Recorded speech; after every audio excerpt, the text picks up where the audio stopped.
the majority of business owners probably do zero actual problem-solving thinking time. And most of their big problems don't go away. You'll just end up being distracted. So you need a workable plan in order to be able to get that. Your value is in the running of the business and getting it going in the right direction. If all you're doing as a business owner is, sitting doing tasks and just moaning along with everybody else, eventually everybody's just going to get fed up and go, do you know what, I'm off because this isn't ever going to change. I've got this problem in the finance I need to deal with, and I've got this hiring issue I need to sort, and this problem happened and this customer's then complained off the back of it. It's very, very easy to talk the talk of being a good business owner. It's much, much harder to walk the walk. I've done all that thinking time to think about all of the challenges that I've got. No money's coming in. Hi there, and welcome to the Leaky Bucket Podcast. I'm your host, Ian Morgan, and this is the financial performance podcast for entrepreneurs looking to get a better understanding of their numbers, to plug the leaks in their business, and to move from surviving to thriving. Thank you for joining me again, Ian, for the Leaky Bucket Podcast. Today, I want to talk a little bit about how some business owners can undervalue their time. So most business owners get into business because they see a gap in a specific market that they think that they can do better. But as time goes on, I'm guessing that this is easier said than done. So can you go through the practical steps of how you become a business owner and not a business operator? Yeah, so I think firstly, Liv, you're absolutely right. It's very, very easy to talk the talk of being a good business owner. It's much, much harder to walk the walk. And I think some of that comes back down to feeling valuable. Yeah, so I think before we just delve into those steps, I think it's just a case of going, look, you do know how to do the job probably of the main technical role in the business. So in our case, I know how to do accounting, but I firmly believe that I have more value as a business owner than I do as an accountant. Then how, though, do I recognize the value that I'm really bringing and be aware of that? And I've got a number of sort of key steps that I think that's important. And these apply more for somebody who started running a business as opposed to any kind of new startup. And that is to go over the last 4 weeks worth of your calendar, your diary, which hopefully you've been giving some degree of log of the activities and things you've been doing. If not, you need to start the start of the next week and start logging that for the next 4 weeks, exactly where you spend your time. And realistically, there's a number of key categories. The first of which you won't probably put in your diary, but will happen. So it's updating it after the event. And that's just being distracted, that something's crept up that has caused some degree of distraction. That could be chatting with a client longer than expected. It could be chatting with a colleague. It could be going onto social media. It could be just daydreaming and not getting on with whatever you're meant to be doing. There's all sorts of distractions, but you need to be honest about them, because if you can't be honest about where your time's going, you're not going to get it fixed. So the first one is log your distractions, but they come after the event. You're not going to plan in distraction time. The second then is the actual doing tasks, so doing technical work. So going either back through your diary or, planning over the next 4 weeks. When you look back, it's how much time you've actually spent doing technical work.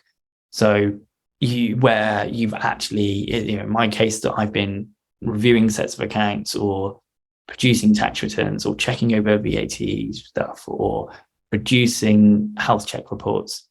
All of those types of tasks I need to categorize into the doing actual category. Then we're on to task 3, which is where we're starting to get some business owner level stuff that we're doing. And that's high leverage tasks. Now, high leverage tasks are not actually tasks where you're not necessarily getting high value from it at that moment in time. What you're doing is leveraging for the future.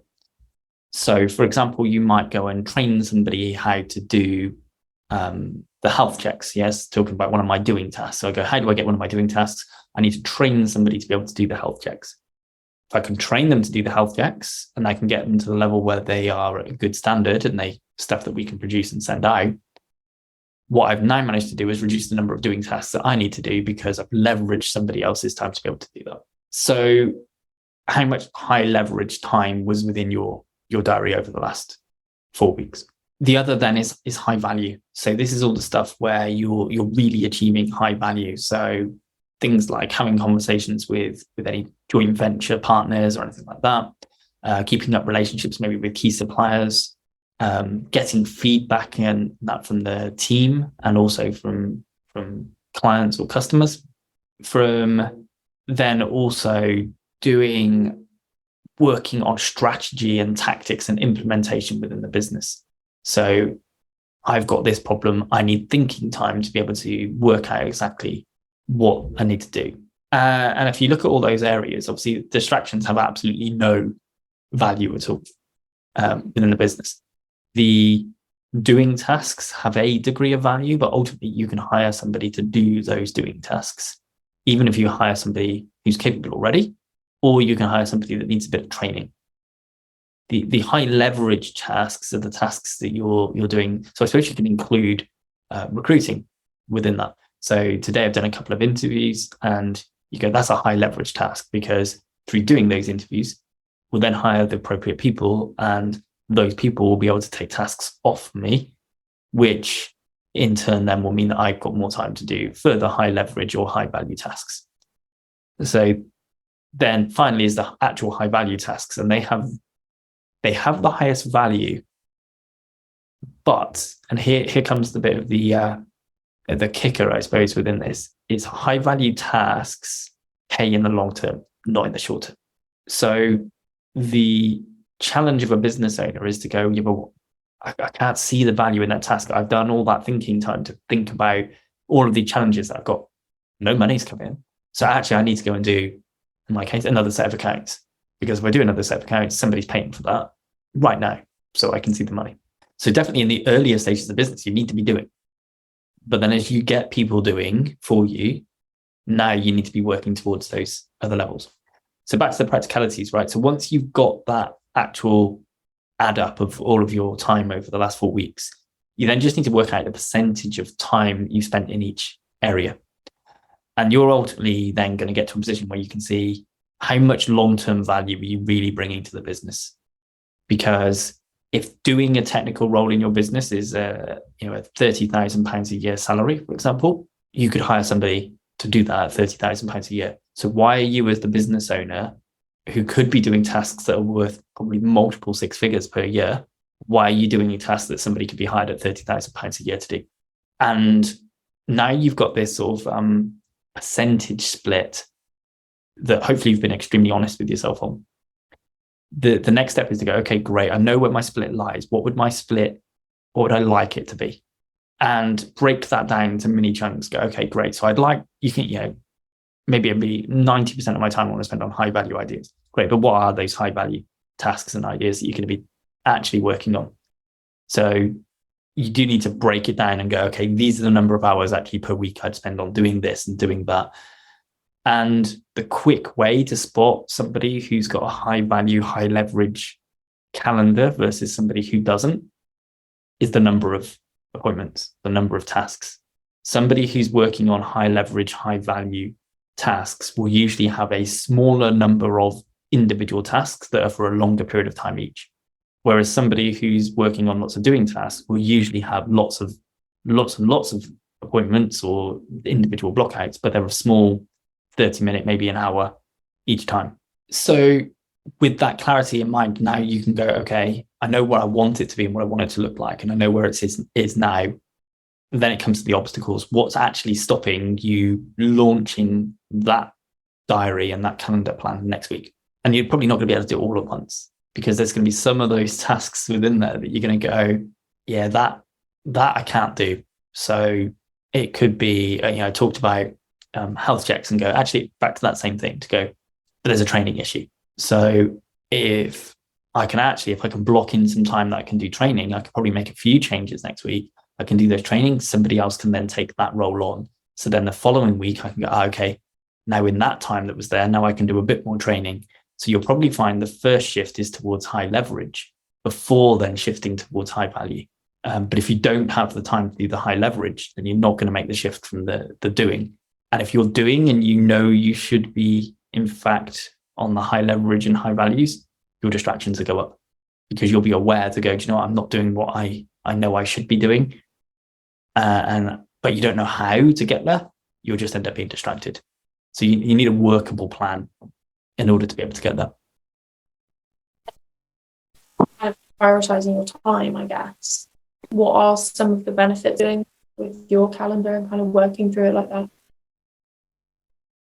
Yeah, so putting time aside to think is such a hard discipline because you don't know that you're actually going to get any results.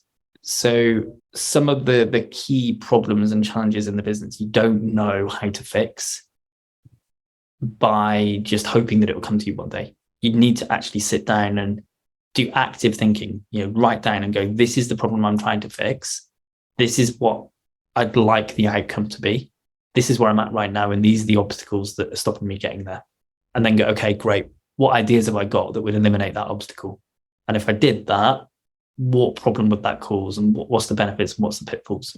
Not enough of that time happens for business owners.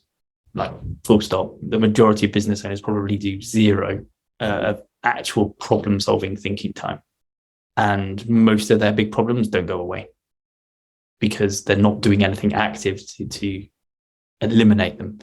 So it is really about it is the protection of that time for the business owner to go, look, you have to know really how valuable you are. And your value is in the running of the business and getting it going in the right direction. Because actually, most people who come and work for you, right? They want to be part of a team that's going somewhere. They want to see that there's opportunity. They want to see that the business is being successful, that the business owner is aware of some of the challenges and difficulties they've got, and there's actively being worked on to fix them. If all you're doing as a business owner is, sitting doing tasks and just moaning along with everybody else, eventually everybody's just going to get fed up and go, do you know what? I'm off because this isn't ever going to change. So you might have amazing people around you, but they're probably not there to stay because they'll get frustrated at some point. To a business owner by being an operator rather than business owner. The ability of a business owner to think and problem solve is a positive and a negative. So it's a positive in terms of that not everybody has that ability. People don't know how to, that example, think through a scenario and try and test all the different options of how you could solve that. Not everybody has that ability, and that's fine. So that's a real benefit from a business owner's perspective. And we previously talked about ego and thinking that you're the best as a business owner. But then the challenge becomes that actually, if you think you're the best, you're actually probably not, because that ability to try and fix things, they're probably buzzing around your head all the time. So when you're trying to be the operator, your mind's not fully on the job because you're also thinking about, I've got this problem in the finance I need to deal with, and I've got this hiring issue I need to sort, and this problem happened and this customer's then complained off the back of it, so I need to deal with that issue. So actually, you're never at the top of the game doing the operating stuff that you need to do. You need to be free in terms of your mind to be able to think. So a real cost, I think, is that thinking you're the best, but actually you just end up producing something that's subpar in that respect because you're not fully attentive to it, because you can't possibly be, that there's these big issues that are ongoing, but they need thinking time. But you don't then give yourself the thinking time so those issues don't go away. So then therefore you can't be a great operator. I think in terms of my own current position, I think in terms of I've been there and been the working on the business person, and then recently fallen back into the trap of working in the business, and therefore I'm not immune to those sort of mistakes and doing that. I'm very, very aware at the moment of the challenges that brings, and actively working on recruiting the right people to be able to relieve me of the technical work that I'm currently doing. So I think actually, it's being aware just to go, this isn't a one-time task and then that's it, it's done. You need to be able to visit it regularly and just go, actually, how intentional am I being now about working on the business rather than in it? And there possibly will be times over the growing periods, there will be times where you need to go, do you know what? I need to work in it for this bit of time. But the key thing is to go, but it's a period of time. How is that period coming to an end? Because if you just keep going on and on working in it, you're back to square one, and you're operating you're not operating as the level of business owner you're capable of being. Thanks so much for listening to this episode of the Leaky Bucket podcast. I'd love it if you could help spread the message by clicking subscribe and leaving a review. Also, please do reach out to me on LinkedIn and let me know your thoughts on this episode. You can also find more info and links in the show notes below. See you next time.